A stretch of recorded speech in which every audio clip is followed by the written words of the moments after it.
welcome to the Morningstar series, Why Should I Invest With You? I'm Emma Wall and I'm joined today by Janus Henderson's Mike Kerley to talk about ESG considerations in emerging markets. Hi Mike. Hi. So we're here today to talk about ESG and governance, which is not something that is synonymous for a lot of investors with emerging markets, with Asia. It has come to the fore. More people are talking about the importance of ESG. How does that marry with the traditionally less transparent operations of Asia and emerging markets? I think it's fair to say that governance has been, as you say, key to investors' considerations when they invest in these areas. I think things are improving, definitely. But it's very important to know some of the characteristics that happen in certain markets, because they all differ.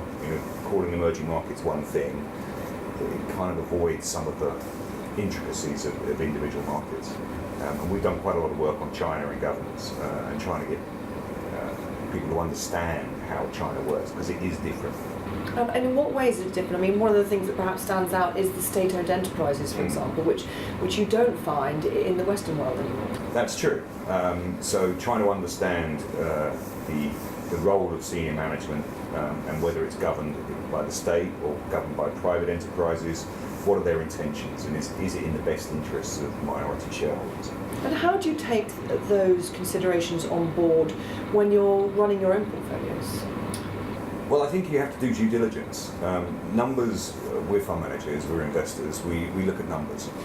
But numbers aren't everything. And what happens behind the numbers and the intentions behind the numbers are just as important. So we do quite a lot of work looking at the intentions of management, the intentions of companies, and whether they're doing what they say they're going to do. We think that's really important. And is it about being an activist shareholder and changing things where you can, or is it about screening out those companies which perhaps are not making the mark, the level which you'd like to see in your portfolios? Activism, I think, is something that will come, but in certain places it's going to fall on deaf ears. State sector and activism doesn't really work. Things will change over time, and as shareholders we can get in there. But we've got to remember that most of these companies are pretty young. When we invest in the West, we're talking about companies with 50 years, 100 years worth of history, and governance has kind of matured over time. In a lot of these cases, we're talking about companies that are 5 to 10 years old. So they need to be educated, and we need to make sure that we are doing due diligence when we invest. Are there any particular countries, or indeed sectors, or even, if you will, companies where you're thinking actually these are best in class and they're making great roads into ensuring governance is a consideration? Oh, there are. There's a list of you can top 100, and you can say which ones are the best and which ones are the worst. But I think what's important is, rather than identifying the individual companies, is to look at the characteristics as to why they're the best companies.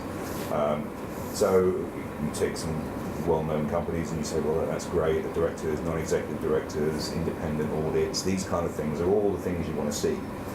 And then you go further down the list and maybe you'll see companies which in theory have the same things, but then when you look into it, they've changed auditors 3 times in the last 5 years, and you start to think to yourself, well, maybe that's not quite right. So lists and identifying companies like that isn't necessarily an easy job. You have to look behind it. And what's the one takeaway then retail investors should have? Because I think there have been some high profile, with a lot of media coverage, governance failings in this part of the world over the last 5-10 years, in which high profile fund managers have come a cropper. Yes. So should we be focusing on that, or it sounds like we should be trying to be a bit more positive? Well, I think the bottom line with this is that our view is that China, in particular, is going to become so important for investors globally as it gets included in indices over the next few years. So people can't ignore it or stand from afar and wave fingers and say that we're never going to invest there. I think what you need to do is be conscious of the way that China works, the relationships between the state, the private companies, and you as shareholders.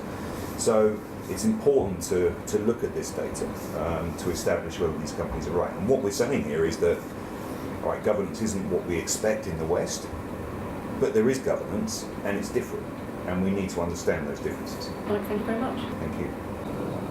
This is Emma Wall from Morningstar. Thank you for watching.